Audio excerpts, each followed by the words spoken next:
So I think India is very specifically being targeted, and these tariffs are going to be increasing.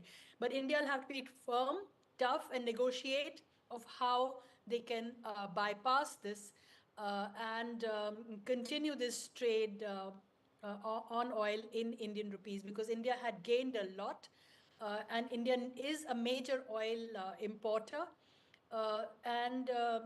Because there is going to be a tough stance even from Trump, because he's going to Absolutely. push this in order to gain leverage on Russia if he Absolutely. has This is any talks. leverage, and he would like to have that leverage not just on Russia, but possibly on India as well.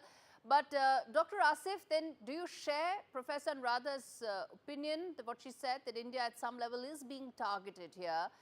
And what do you see could be the possible options, if at all there are any on the table? Well, I think India is going to be having to renegotiate like more like a preferential kind of a sanction, so that it does not completely affect only the oil trade. Because initially, when the United States wanted to impose the sanctions, it was focused more towards the, the binary usage of the items that were used for the war, like semiconductors. There was a high priority list that they had, compiled, and said the sanctions would be only against them for India. I mean, and we had abided by that semiconductors, machine tools, integrated circuits, and all such items that would be used for the war against Ukraine. However, now this whole thing about sanction against the oil, and if you see it, it has touched $80 after touching $81 today, the per barrel price. So it is going to be a lot of interest to the global players who are trading into oil, and I believe that it is going to touch $85 in the next few days. Okay, that's not a very positive scenario, because $85, if the oil goes, if the rupee has a certain downward pressure right now, it just makes our oil purchase more expensive. Professor Anuradha, but there's one more thing that, the US Treasury Secretary Janet Yellen, she wanted to put a cap of $60 per barrel. Yeah. So the Russians could negotiate, and instead of buying, right now American oil is $71 a barrel. If they push their prices down and adhere to the cap, then maybe they could do it. But there are a lot of complex negotiations involved in this now for India and for Russia and for the rest. Which brings me to ask you that as things stand right now, Trump 2.0 presidency starts in just about a week's time. Is there a way to be able to, New Delhi's options in terms of being able to reach out to the Trump administration to talk about these sanctions, the kind of impact they could have? Because, this is not just about the oil trade, right? This has a larger messaging there, right? And how can New Delhi sort of reach out to Trump 2.0 and ensure that it doesn't have the impact in terms of the overall relationship? Yeah, is that to me? Okay, yeah, that's to you. Trump, he is a very transactional but somewhat irrational, unpredictable kind of person. But he has, even in his last long interview and press conference, said he wants to end the war in between Ukraine and Russia, and that would mean maybe easing some sanctions. So, of course, Russia will push for that. They're also interested, and India doesn't want to be touched with these secondary sanctions. It will be good for all these economies, including the American economies, if they turn down the sanctions to some extent, but they will not do so until they get what they show as a victory, some kind of victory in this war. But Exactly. I expect, negotiations to Exactly. start Dr. pretty Asif, soon. quick closing comments on specifically in terms of options for New Delhi? Well, now I believe that our stand has to be a little more realigned, because now, especially when our foreign minister goes to to the swearing in the next 4 days, I'm sure they are going to be taking a call, and he will have some good news that will be very good to our ears. All right, let's leave it there. Thank you so much, both of you, for taking out the time speaking to me on a very important geo-economic, geopolitical issue as far as crude oil is concerned. Well, viewers, on this issue, bottom line really is that this is not just about oil economics. This is not just about trade. This is about leverage. Leverage that US wants to have on Russia and on the US. As far as this trade for oil is concerned, there will be scope for maneuvering, because guess what? Sanctions don't just depend upon how they are announced, they all depend upon how they are actually implemented. How they are executed is how you judge their efficiency. So there is a fair chance that there could be some opportunities for loopholes for being able to work around these fresh sanctions. But it's the leverage that Donald Trump would really seek, because he's been saying all along he wants to end this war. And the only way he can end this war is through economic leverage that he's seeking. And it's not just on Russia, he's wanting economic leverage on almost the entire world. All right, on that note, we slip into a very short break. We come back on the other side, talk more about, well, the Quad foreign ministers meeting that could be on the sidelines of Donald Trump's inauguration next week. Stay with us. We come back with that story and lots more.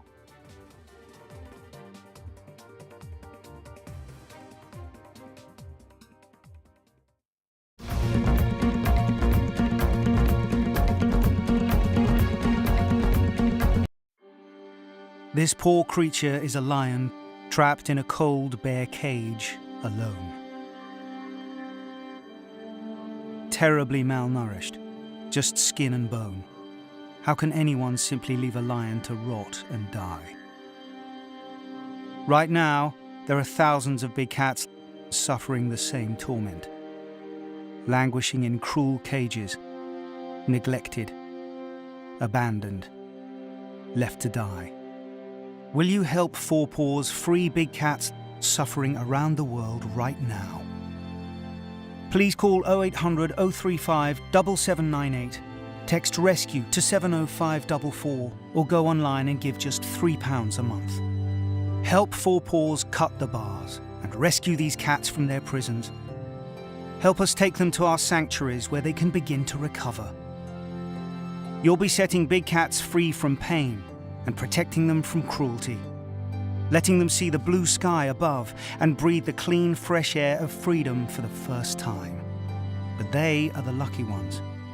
Please call 0800 035 7798, text RESCUE to 70544 to give £3 a month via your mobile phone. Because if no one cuts the bars and frees these big cats, they will die trapped and alone. Health isn't someday in the future, it's now. It's same-day GP appointments, physio without GP referrals, cancer testing, scans and diagnosis fast. Questions for an expert at any hour about anything. Routine dental checkups every year for brighter smiles. Support that lasts for as long as it takes. Feeling your best every day starts today. Call or go online now for your quote. Hello. How was Iceland? It was good, I guess. Had a few issues here and there. Didn't you check Brighton? No, the sun wasn't bright at all. Iceland, you know. Wait, you don't know Brighton? They must have missed out on some seamless visa assistance. Plus extra baggage allowance and 24/7 customer support. I mean, there's a reason they're rated excellent on Trustpilot. Brighton Travel, making travel brighter. From interesting tech startups to industry-leading companies, politics, sports, culture, curry, cricket. Oh, there's so much to talk about. Like me, if you too thrive on interesting conversations, this is a show you cannot miss.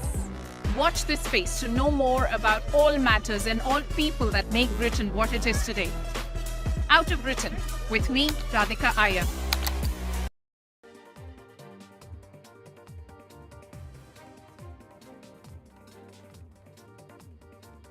Welcome back. You're watching India Global. Let's now turn our attention to the other important story we're tracking on the show. A day after Donald Trump is inaugurated and sworn in as the 47th US president, foreign ministers of the Quad countries, which is Japan, the US, Australia and India, are likely to meet in Washington. As per reports, the Japanese government is arranging for the meeting after Donald Trump's swearing-in ceremony. The meeting is likely to signal the Trump administration's focus on security in the Indo-Pacific region amidst rising influence of China and its and also strengthen cooperation within the Quad allies. Marco Rubio, who is Trump's pick for Secretary of State, will represent Washington At the meeting, while Foreign Minister Jaishankar, who will be attending President-elect Donald Trump's swearing-in ceremony, will represent India. All right, more news coming in. It seems the world's richest man is eyeing the politics of a new country. This time it is Canada, as beleaguered Prime Minister Justin Trudeau's announcement of resignation as the Prime Minister and head of Liberal Party set in motion a leadership race against the backdrop of a looming general election. Since Trudeau's resignation on Monday, Elon Musk has posted repeatedly about Canadian politics on his platform that he owns, which is X. He has praised clippings of Pierre Poilievre, the head and leader of Canada's Conservative Party, and while relishing in Trudeau's downfall and engaging with right-wing Canadian influencers. This report tells you more about Musk and why he's likely to play an important role in the Canadian election coming up. After weeks of online campaigns targeting various corners of Europe, tech mogul Elon Musk has now trained his sights on Canada. The world's richest man has showered praise on Canadian opposition leader Pierre Poilievre through a series of X posts. Whether it is approving Poilievre's oratory skills, high taxes, deficits, or reposting an old video of the politician chiding a local journalist while eating an apple, healthcare is a problem, as you... Musk seems to be cutting no corners in supporting his favorite Canadian politician. So who is Pierre Poilievre, and how come one of the most powerful people on the planet is throwing his weight behind him? Poilievre was born in Calgary, Alberta in 1979. His 16-year-old mother gave him up for adoption, and he was raised by two school teachers in the city's suburbs. He was the youngest member of the House of Commons when he won election at 25 in 2004. He is the leader of the Conservative Party, the main opposition party in Canada, and according to the latest polls, he is favourite to be the next Prime Minister. As the outgoing Prime Minister Justin Trudeau's approval ratings seem to be touching new lows each month. Musk's support for Poilievre also means he's not mincing words in attacking Justin Trudeau. He has mocked the leader over his resignation, borrowing Donald Trump's language to refer to him as a governor. He's even called Trudeau an insufferable tool. While Poilievre has Musk's attention for now, it would be interesting to see which nation attracts the Tesla CEO next. With Vishal Vivek, Bureau Report for NDTV World. Okay, moving on, Singapore's President Tharman Shanmugaratnam is all set to visit India this week, in fact, marking a significant milestone in the 60th year of the diplomatic ties between the two countries.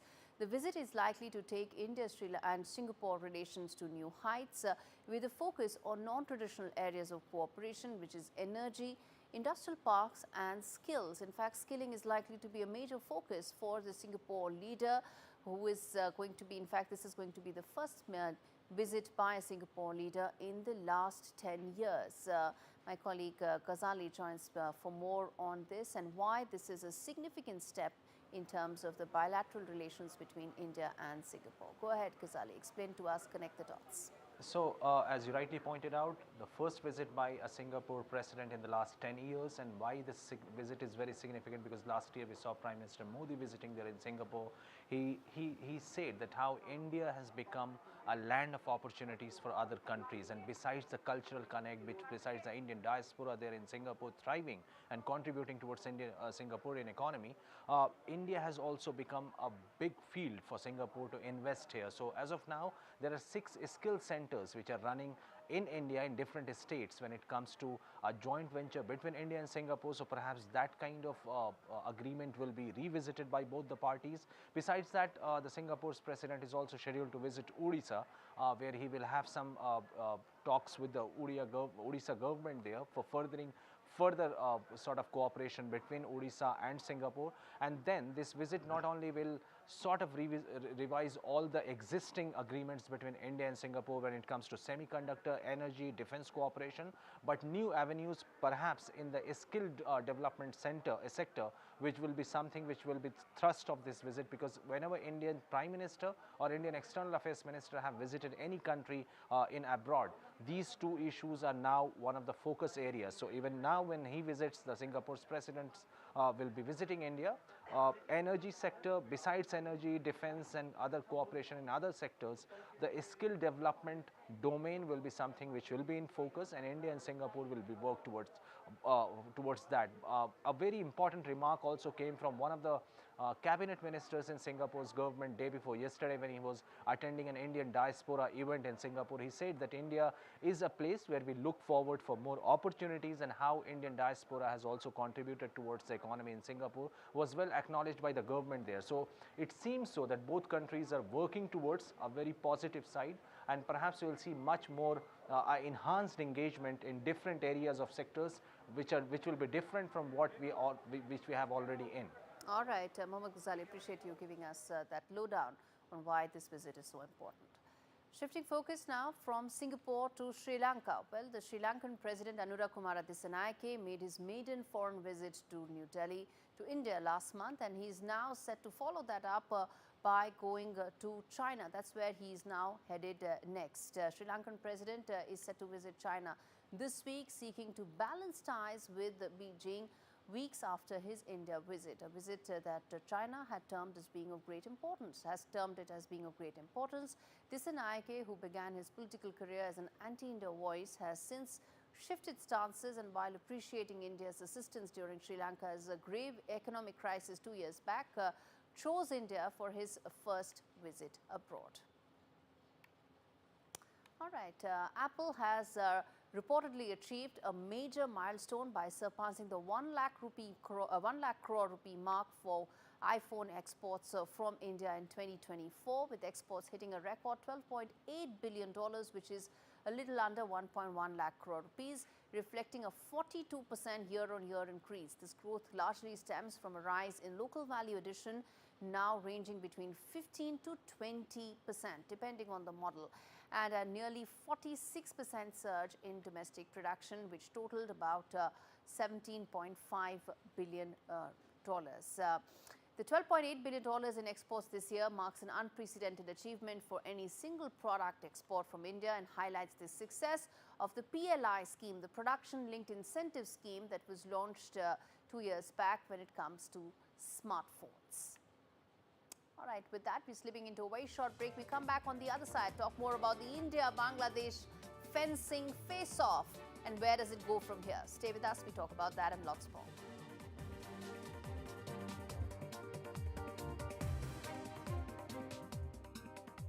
Joining us today is somebody whose journey in Indian cinema is almost parallel to independent India's journey. Almost 7-8 decades that she has acted, directed, censored Indian cinema. She has been a vital part, a vital cog of India's journey through all these 7-8 decades. Asha Parekh, welcome to NDTV. Hello. Thank you very much for joining us. Asha ji, you were part of the golden era of Indian cinema, worked with the best filmmakers, iconic actors. How do you look at your own journey? Well, it's been a very long journey, and I enjoyed being where I was, and the adulation of the fans was really very great, and I enjoyed it. And more than the enjoyment, you contributed immensely to the growth of Indian cinema through, the years that it was actually growing up. Yeah, it was a golden era, I would say, and we had lovely music, we had lovely lyrics, very good directors, very good cameramen. Not that we don't have them now, but at that time it was a different thing altogether. And 1960s and 1970s, there was a lot of larger than life, depiction in cinema. How did you see the transition? I mean, your own journey and the transition of Indian cinema? Well, the films which I did were happy-go-lucky cinema. Like and you. Yes, and the transition which has taken place has been good. I think so. We are coming out with more realistic films, and sometimes the films are not good because they don't have a good story, a good script. That's what I feel. In our times, the dialogues were very beautiful. I remember "Main Tulsi Tere Aangan Ki." Dr. Saab had written such fabulous dialogues that I think it was one of the best films of my life. And Kati Patang? Yes, Kati Patang also. That was Gulshan Nanda's story. And it was a little bit of a shift from my glamour image into doing some serious roles. And then breaking of taboos, you know. You were depicting a subject which was very taboo during those days. Yes. So, you know, from being this glam queen to those kind of roles, I mean, how...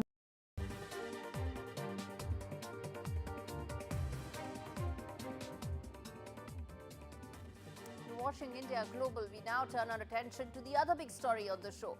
In a tit-for-tat move, the Indian Foreign Ministry today summoned Nural Islam, Deputy High Commissioner of Bangladesh, to India to discuss the escalating tensions between New Delhi and Dhaka.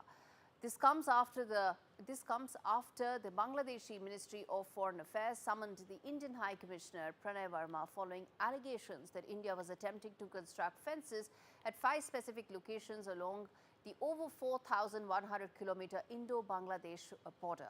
Listen in first to what the Indian Army Chief General Dwivedi had to say on this entire issue. We come back and talk more about its ramifications. Bangladesh is strategically important to us. We are the neighbors. We have to live together, understand each other, and any kind of animosity is not in each other's interest. As of today, firstly, there is no vulnerability from any side. I am in touch with the Chief of Bangladesh during the time of when this changeover took place. I was in constant touch with him. And even thereafter, in November 24, we had a video conference also. As far as the military cooperation is concerned, is again going up in the same way. All right, let's get in Mohammad Ghazali to talk to us and really explain what this entire face-off is all about. Yesterday, our High Commissioner was summoned by Bangladesh. Today, we have summoned the Deputy High Commissioner, because who is this highest ranking official here in India from Bangladesh's side. He has been summoned. Talk to us about what really this row is all about. How is it escalated to become a diplomatic issue between the two countries? See, Gaurie, in the last few weeks, there have reports which have emerged from Bengal, from other districts, from other states in India, which share border, the land border with Bangladesh, and there have been reports that how infiltration attempts have been made from the Bangladeshi infiltrators, and Indian border security forces have tried to thwart that, to stop it. And that is when there have been reports of skirmishes from the Bangladeshi people, between Bangladeshi people and the BSF forces, and that is what the Bangladeshi government has been objecting to. What they say is that India is trying to erect fences or 5 checkpoints at 5 different locations across the land border, and that is what Bangladesh believes is against the land agreement between the two countries. And that is why yesterday Pranay Verma, the Indian High Commissioner in Dhaka, was summoned. He was also conveyed by the Bangladeshi Foreign Secretary that India should not be escalating the situation near the border, because one Bangladeshi citizen have been reportedly killed in a crossfire between BSF and the infiltrators. So whether the person who was killed in that shootout was a Bangladeshi citizen is confirmed, but whether he was an infiltrator or not, there has been no confirmation or a word from the Bangladeshi side about it. And that is why, as you rightly pointed out, in a bid to de-escalate the situation, that is why the Indian Foreign Ministry today invited or sort of summoned the Bangladeshi Deputy High Commissioner, Mr. Nural Islam, to convey that India is not in any ways trying to escalate the situation. Rather, India is very much in favor of sort of toning down whatever tensions been going around between the two countries. That is why Foreign Secretary Mr. Vikram Misri visited Bangladesh last year there and met Mr. Yunus, spoke about the atrocities against the minorities. And both sides have acknowledged the fact that despite these ongoing stress between the two countries, ongoing tension over the issue of atrocities against the minorities or the ISKCON priest Mr. Chinmoy Das, the usual business, the usual diplomatic activities between both the countries should continue. And this exercise of summoning the Indian High Commissioner there in Dhaka, or India summoning the Deputy High Commissioner of Bangladesh in New Delhi today, is part of that larger exercise, which doesn't show that the relations between the two countries are very strained, because the trade is going on between the two countries as usual, and both India and Bangladesh have hinted it, we can confirm so, that the relations will be moving towards a positive side. They want to continue with the healthy relations, but meanwhile India has also stressed the fact that they also want Bangladesh to address these key issues which impacts India as well. Exactly. All right, Mohammad Ghazali, appreciate you taking out the time to tell us more on that issue. Let's now get in Ashok Sajjanar, former diplomat, on this issue. But before that, let's quickly tell our viewers the key questions that we are putting forth in this fencing face-off, as we call it, with regard to India-Bangladesh ties. The first key question that we are asking today on the show is that will fencing row escalate into a full-blown diplomatic crisis? The reason why I ask this is because the relationship between the two countries is at a very delicate moment, and one single issue could become a major crisis. Is that fencing face-off likely to be reaching that? That's a question I'm going to pose to the panelists. The second key question is, will border agencies DG level talks try and ease tensions? Remember, there is the BSF and there is the border Bangladesh border force. Will the two of them, the DG level talks, try and address some of these tensions and ensure that calm prevails and the situation doesn't escalate further? That's the second key question. And the third important question that I'll be putting to the panelists is, what's really behind the objection? What's really the whole issue all about? What is the 1970 accord, the 1974 accord that Bangladesh has been citing again and again, by which it says you cannot go about citing, why you cannot go about fencing the border? Why is it that the BSF says that we are well within our rights to do so? What's this whole issue really all about? Let's get in Ambassador Sajjanar as well as Major Karim to be really decoding these two things for us. Gentlemen, thanks much for taking out the time, joining me on India Global. Ambassador Sajjanar, let me start with you, sir. The relationship between India and Bangladesh is at a delicate moment, and the fencing issue is clearly becoming a crisis right now for both sides. There is a lack of goodwill, there's a lack of trust. How do you see this particular issue now being resolved between the two sides? I think the issue has to be resolved through dialogue, through talks, and it has to be resolved through maturity. I think what Bangladesh needs to realize is that, much of the border between India and Bangladesh, it is about more than 4,400 kilometers. Much of that has already been fenced, and there are certain portions that have not been fenced so far. So it is not as if this fencing is taking place all of a sudden. There has been an agreement between the two sides. In any case, the fencing is taking place on the Indian side. So I don't think that there is any cause for Bangladesh to, to raise this issue.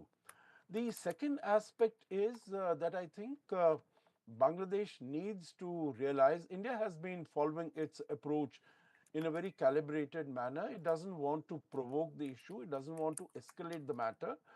And that is why your correspondent Gaurie also said that our foreign secretary had gone there, met Dr. Mohammed Yunus, and made it very clear that India wants positive, friendly, warm, cooperative, collaborative, cordial relations with Bangladesh.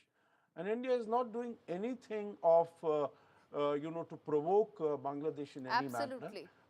For Bangladesh to summon the Indian High Commissioner and make very, this very out strong in public, step. It's a very strong step. I think it's a very strong step. It is playing to the domestic audience. I think that is what the matter is. Hold your thought there, sir. Hold your thought. Let me ask that to Major Razaul Karim. that is this about posturing to the domestic constituency essentially? Given the mood that Bangladesh is in right now, is this what the government is doing? Thank you. Actually, from India perspective, you might be right. I will not say you are wrong. But from Bangladesh perspective, if you think the one actually, sir, the one he was telling that the realization from Bangladesh end at the side by side, yes, I do agree. Bangladesh should realize something, some matters. Again, India should also realize some matters. And about the agreement, yes, there are some agreement between Bangladesh and Indian government, but that is during the previous regime. Now, let me give you a little bit background.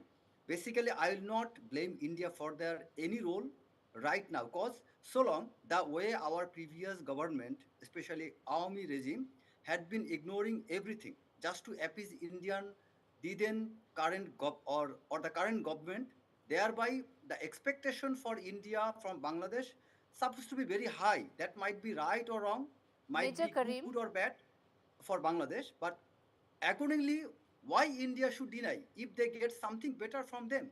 So the previous government, they had been giving everything, Major but Karim, they had not been. I am giving you all time, and I'm going to give you all time, but I am asking you one question. Yes. That you are saying it's Awami government, previous government, but Yes. agreements are signed between sovereign governments, right? Whoever's government it would be. What does it, let me ask my question, sir. Let me ask my question, sir. Current government, I am we asking don't, you a question, sir, which but is we that don't- when sovereign don't governments, approve that. sir, let me ask the question. Yes. Sovereign governments sign pacts so that irrespective of whichever government comes to power, the agreement has to pass the test of time, right? That's how all agreements, all pacts You need to know, around the for world that, are signed you need by to know. all governments. If we go back Please on note my that, point. then Please the note my point. premise of having any sovereign government sign any agreement gets lost. That is my You are question putting to you. questions, but you are not taking my answer. No, I'm asking, now my question No, is finished. then I you give need you to all take the my time, answer. sir. You need to take my answer. Yeah. So why this revolution took place? The 5th August revolution, why it took place? You need to get answer. Because the previous government, they were illegal. They were not rightly elected government. They were not accepted by the Bangladeshi common population. And thereby they had been ousted from the power. And now, why we are seeking for certain changes, border area and also domestic area. In all the way, we are bringing certain changes. Why? Because whatever was You have done by spoken, the sir? previous government, most of them were not the common interest for the Bangladeshi people or the national interest for the I'll Bangladesh. say one thing, sir. I gave you time. I gave you enough time to respond. Let me now get an Ambassador Sajjanhar on this, which is that I'm not going to go back into the fact that, what was Awami League all about, because, it's very easy to say, and for an unelected government to talk about the previous elected government about its goods and bads. No, this is not. No, you cannot say this is unelected.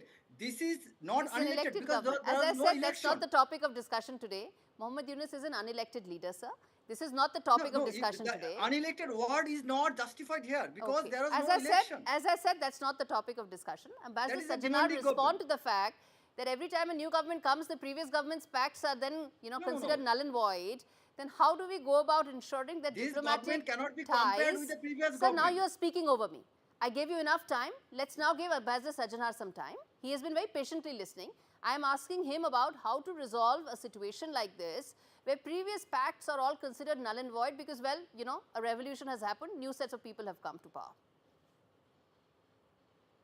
Gaurie, international relations never work that way. International relations, as you very rightly pointed out, are signed between sovereign governments, plenipotentiary governments, and of course, whatever agreements are signed, they are valid for the forthcoming governments also. I think you also made another very, powerful, strong point, and that is that the former government was elected democratically. Now, is the gentleman is Major Rahim? Is he, challenging all the elections that have taken place, the last 3 elections? In fact, the present government, you said very rightly, it's not elected. It is a caretaker government. It is an interim government for which there is no provision in the Bangladesh constitution. So it is an extra constitutional dispensation. It is not even a government of that nature.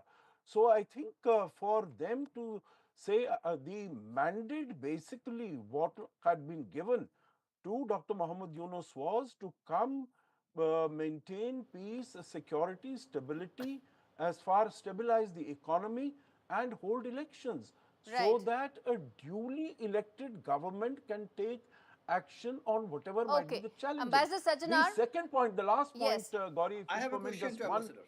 sentence, that India's neighborhood first policy is a non-reciprocal policy where we are more generous to our neighbors. Exactly. It is not, Exactly. these actions Exactly. are not in our favor. Exactly. Okay, I'm running out of time, but in the spirit of fairness, Major Karim, I'm going to give you 30 seconds. In the spirit of fairness, you can make your point quickly, sir. Yeah, actually, the one ambassador was saying that for any national interest, there is no provision, there is no as such written word in constitution that for the national security, national interest, you need to have an elected government. The current government, the interim government, they are very much they have very much relevance, very much constitutional rights. Major Karim, this was not even the topic, sir.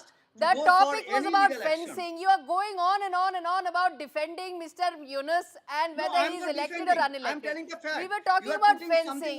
Not one word have you said about fencing so far. Not one word have you said that this was about that 1.2 kilometer area over which there's been so much of a hue and cry. Not one word have you said about why you think Bangladesh border is that was our area. That was given by Sheikh Hasina. You're going on and on and on justifying Muhammad Yunus. He says elections, but he never gives a time frame. As I said, I gave you more than what I thought time. I've been very fair to you. In fact, it's Ambassador Sajjanar who wanted to make points and I haven't given him time. But thank you so much, gentlemen, for joining me on India Global today. As far as this issue is concerned, viewers, the bottom line is that there are three important things that need to be kept in mind. Point number one, that when sovereign governments sign pacts, they need to pass the test of time. Every time there is an issue, Muhammad Yunus's government cannot say this was done by the Sheikh Hasina government and hence we do not consider it fair and can revoke it. That cannot happen for every issue. The other key point with regard to fencing is that this is regarding a small 1.2 kilometer area where there is going back and forth.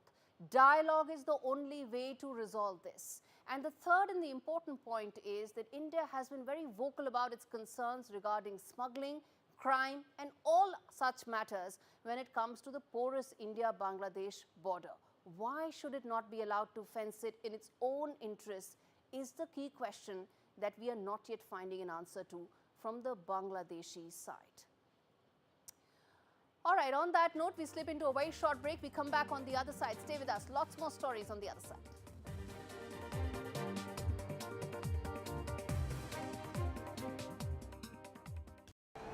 If you're homeless, you're never safe.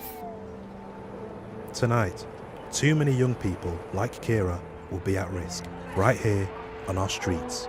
But you could help a young person find safety and begin a new future by sponsoring a room at Centrepoint. It's more than a room. You get real support and training to help you get your life back on track.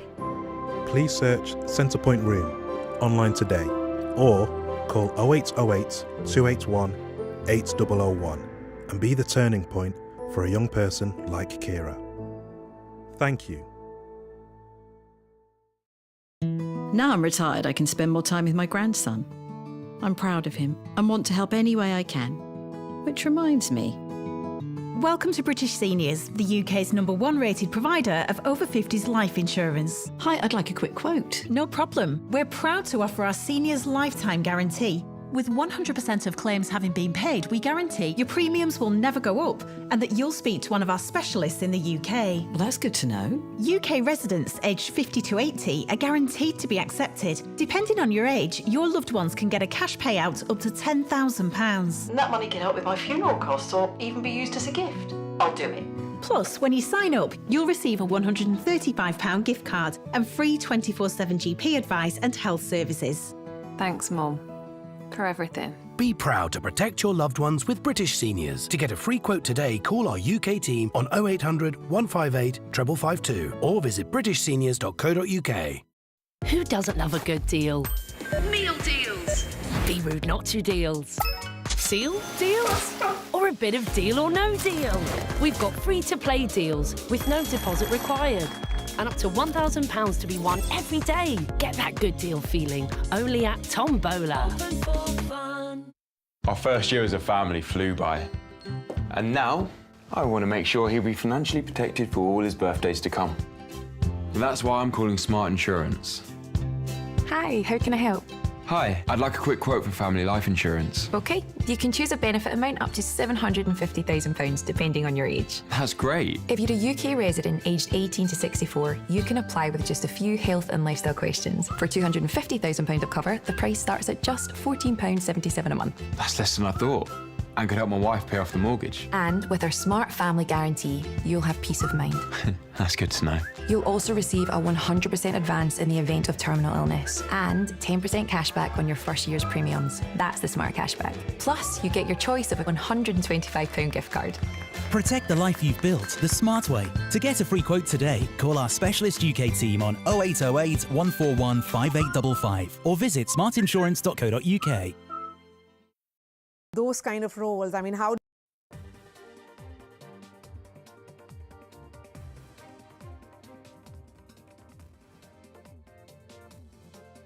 This is India Global. We now turn our attention to some of the other important stories coming in. First up, well, some reports seem to suggest, as per some Israeli officials, that Israel has submitted the final proposal to Hamas for a deal for ceasefire in the Gaza Strip and release of hostages that are held by the terrorists since the 7th of October 2023. This comes as negotiators are racing against time to secure a deal before President Joe Biden leaves office and President-elect Donald Trump's tenure begins on 20th of January. For over a year, Israel and Hamas have been engaged in indirect talks that have been mediated by Egypt as well as Qatar and facilitated by the United States. On Sunday, Biden spoke to Israeli Prime Minister Benjamin Netanyahu, stressing on the immediate need of reaching a deal. While outgoing NSA Jake Sullivan said the deal was very, very close and yet far. All right, shifting now attention to the Russia-Ukraine war, where a day after Ukrainian President Zelensky revealed that Kiev has captured 2 North Korean soldiers in Russia's Kursk region, the first time Ukraine has announced the capture of North Korean soldiers alive since their entry into the war last autumn. Zelensky has said that Kiev is ready to hand over North Korean soldiers to their leader Kim Jong-un if he can organize their exchange for Ukrainians that have been held captive in Russia since this war began. Turning our attention to Vice President-elect J.D. Vance, who has said that people responsible for the violence during the Capitol should not be pardoned, as President-elect Donald Trump is promising to use his power to pardon those who tried on 6th of January 2021 to overturn the results of the election that Donald Trump had lost. More than 1,500 people have been charged with federal crimes stemming from the siege that left more than 100 police officers injured, sent lawmakers into hiding as they met to certify Democrat Joe Biden's 2020 victory over Donald Trump.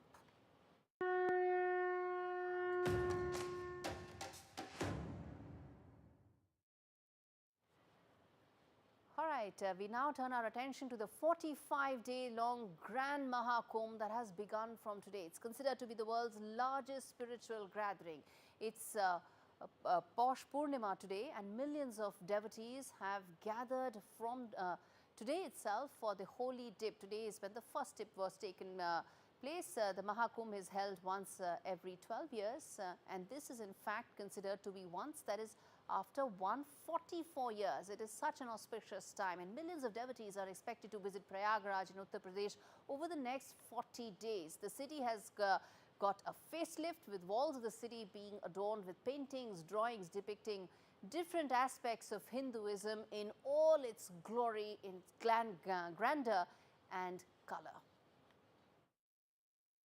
Kumbh, which is the largest human congregation on the planet, draws visitors from across the world. And this time around, there's been a special focus to make those visiting India feel more welcome and experience the spirit of the Kumbh.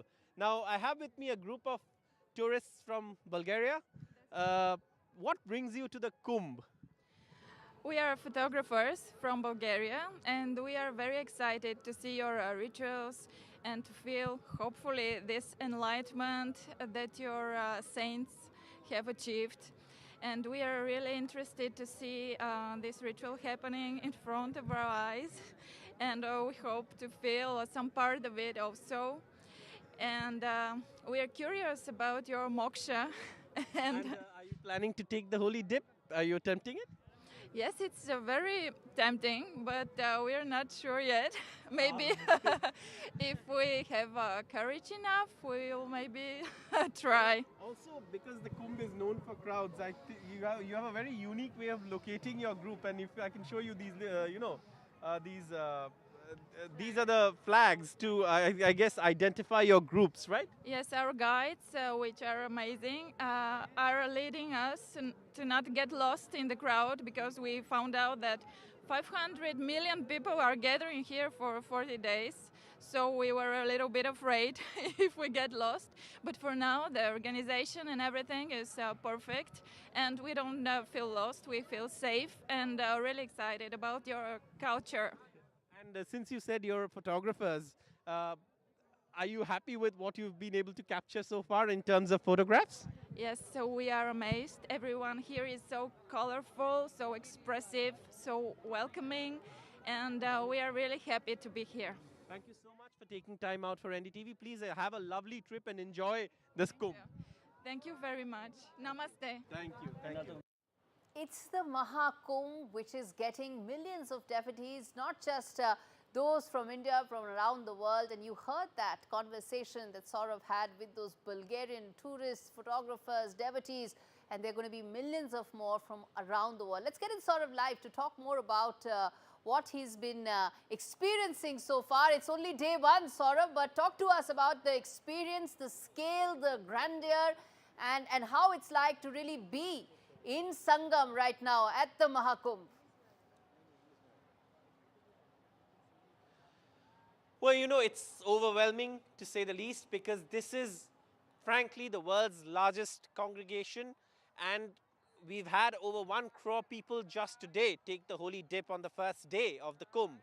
And the Maha Kumbh, of course, is only expected to get bigger in size, with more devotees expected tomorrow as the first day of the Shahi Snan takes place. So obviously this is a global event. This is not just, you know, an event that is steeped in history, of course, in tradition, in age-old beliefs that have stood the test of time, but also an event that has adopted modernity, technology, and you know, this is a global platform now and it's being showcased on a global platform as well by India. Given the fact that there's so many foreign tourists, there's special attention being paid to foreign tourists and their needs.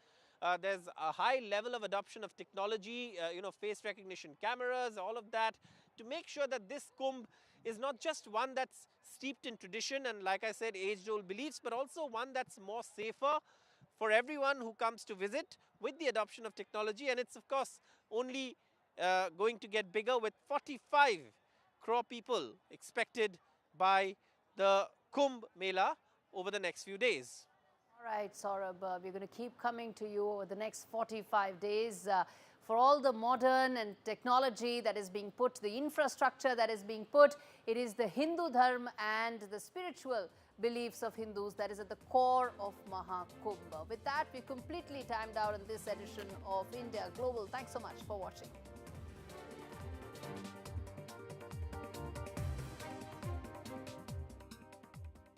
We all know animals have feelings. They depend on kindness, just like you and me. So imagine how they feel when they're beaten, starved, and unloved. Every minute, the RSPCA is called on to save animals in physical agony and mental torment. It's unbearable to see the pain in their eyes. We refuse to give up on them, but to rescue them from a life of fear, we urgently need animal lovers like you to donate today. Please call 0800 121 4260 or text KIND to 84903 to give £2 a month to the RSPCA. Your gift will help fund more life-saving rescues, more